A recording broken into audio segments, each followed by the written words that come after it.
17 வயதுல எகிப்துக்கு கொண்டு போகப்பட்ட யோசேப்பை 30வது வயதுல என்ன செய்யறார்? பெரிய அதிகாரியா என்ன செய்யறார்? உயர்த்துகிறார்.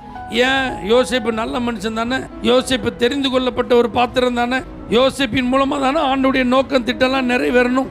அப்படி இருக்கும்போது 17வது வயதுல எகிப்துக்கு போன உடனே ஏன் அவன் அரியணைக்கு போகல? ஏன்னா பஞ்சம் அப்படிங்கிறதுக்கு ஒரு காலம் இருக்கு. அந்த பஞ்ச காலம் வரும்போது தான் யார் வருவா? யாக்கோபின் குடும்பம் வரும். அப்ப அது வரணும்னா அது வரைக்கும் கொஞ்சம் காலம் என்ன செய்யுது? வெயிட் பண்ணணும்.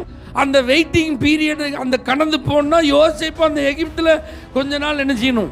இருந்து அந்த ராஜ்யத்தை ஆளுகை செய்யறதுக்கு அவன் லாங்குவேஜ் எல்லாம் கத்துக்கிடணும். அங்க இருக்கிற கல்ச்சர் எல்லாம் அவன் லேர்ன் பண்ணணும்.